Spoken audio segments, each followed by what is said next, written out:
I'm Luke Summerhays, and I love Fletchling. Robins are adorable round birds found across the old world. Britain and France are home to the European robin, a beloved sign that spring is coming. Thanks to the significance of sighting the first robin of spring, the reddish colour being associated with the blood of Christ, and the robin being a symbol of the postmen who deliver cards, robins were a Christmas animal, adorning cards and artworks and decorations, and which unfortunately I missed for my Christmas Pokemon special last year.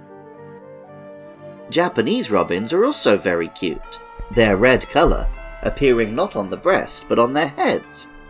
They were known historically as the Komodori, or horse bird, thanks to the volume of their singing voices.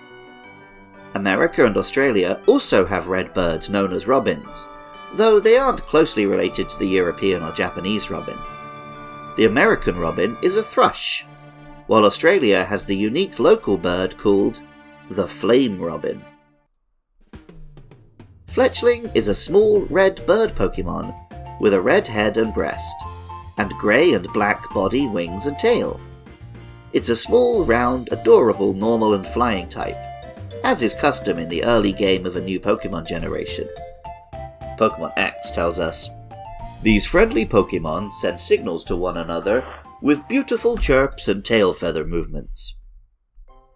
The European robin is very friendly around humans, and farmers view it as a welcome sight.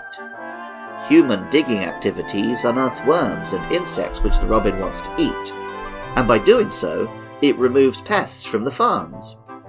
This friendly human relationship is reflected in Fletchling. Pokemon Sun says, "This amiable Pokemon is easy to train, but when a battle is joined, it shows its ferocious side." And Ultra Moon says, "Its body is always warm. Trainers who live in cold areas apparently sleep with it in their bed." Despite this symbiotic relationship with humans, robins are actually quite territorial when it comes to other birds. Robins will kill other robins in territory disputes, attack smaller birds with seemingly no provocation, and have even been reported attacking their own reflection. This side is also reflected in Fletchling. Pokemon Y says, "Despite the beauty of its lilting voice, it's merciless to intruders that enter its territory." And Pokemon Sword, "Its melodious cries are actually warnings. Fletchling will mercilessly peck at anything that enters its territory." And Pokemon Violet says, "Fletchling can be found in both rural and urban areas. They once had a huge territorial dispute with Squawkabilly. Fights broke out all over town." These threatening reports don't seem to match the cute little Fletchling. The name, Fletchling, comes from fledgling or hatchling, suggesting a young bird not ready to fly by itself. But it also incorporates fletching, the feathers on the end of an arrow, which let it fly for long distances. The Japanese name, Yayakoma, similarly combines Komodori, the Japanese robin, with Yayako, or baby, but it also incorporates Ya, a Japanese word for an arrow. This infant bird will fly the nest and develop toward being a deadly red arrow, starting at level 17, when it evolves into Fletchinder.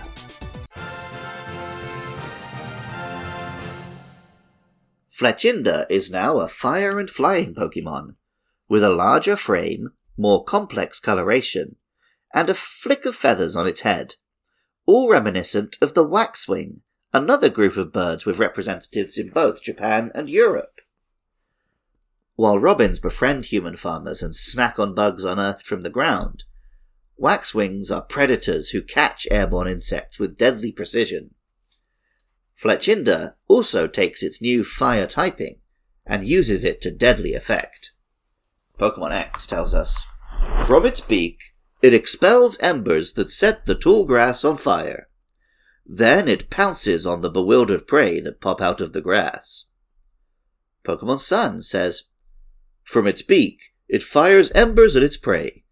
Once it has caught them, it grills them at high heat before feasting upon them. The English name, Fletchinder, takes the name Fletchling and adds tinder, emphasizing the additional firepower. The Japanese name, Hinoyakuma, also brings the word sparks into the equation.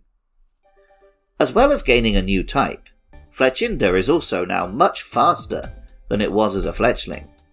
Pokemon Y explains, "The hotter the flame sac on its belly, the faster it can fly, but it takes some time to get the fire going." And Ultra Moon says, "Its speed right after takeoff already puts it in the top speed class of all bird Pokemon. Though it is fast, like a predatory bird, it isn't yet as fast as a speeding arrow launched from a samurai's bow. That will wait until level 35, when it evolves into Talonflame." Talonflame takes the interesting coloration and pattern of a robin or waxwing, but applies them to the body shape of a bird of prey like an eagle. It reverses the flying and fire type to be a fire and flying type, mostly having little gameplay impact outside of very specific moves, but getting a message across. Pokemon Sword says, "Talonflame mainly preys upon other bird Pokemon. To intimidate opponents, it sends embers spewing from gaps between its feathers." And Pokemon X, "In the fever of an exciting battle, it showers embers from the gaps between its feathers and takes to the air." Talonflame is a powerful attacker with a suite of fire-type moves, backed up by an OK special attack and pretty good attack stat. More importantly, it has the highest speed stat of any fire Pokemon. Pokemon Y says, "When attacking prey, it can reach speeds of up to 310 miles per hour. It finishes its prey off with a colossal kick." And Pokemon Scarlet says, "It has top-notch flying capabilities. It flies around easily, even while carrying prey that weighs more than 220 pounds. As if its inherent speed weren't enough, Talonflame also has the ability Gale Wings, giving priority to every flying type move, and essentially making all of its flying attacks hit like Quick Attack. From the 7th generation onwards, Gale Wings was only effective when Talonflame was at full health. For a fire and flying Pokemon that was already 4 times weak to Stealth Rock, this was the end of Talonflame's competitive career in the big leagues. On a World Championship winning team one year, not seen at all by the next. The English name, Talonflame, just throws 2 words together without even making a pun. The Japanese name is Fayaro, which is also made from 2 English words, fire and arrow, but at least makes a portmanteau of them. An arrow is deadly, but can usually only be used once. An apt description of Talonflame on the battling scene. Music for Luke Loves Pokemon is by Jonathan Cromie. Artwork for the show is by Katie Groves. If you enjoy the podcast, find out about my other shows at podcastiopodcastius.org. Get in touch on Blue Sky at podcastpodcast, or support the show at patreon.com/podcastiopodcastius. I love hearing from listeners. Up next are Scatterbug and Litleo to hit me up about those or any other Pokemon. And even if you don't feel like doing any of that, thank you so much just for listening. I love Fletchling, and remember, I love you too.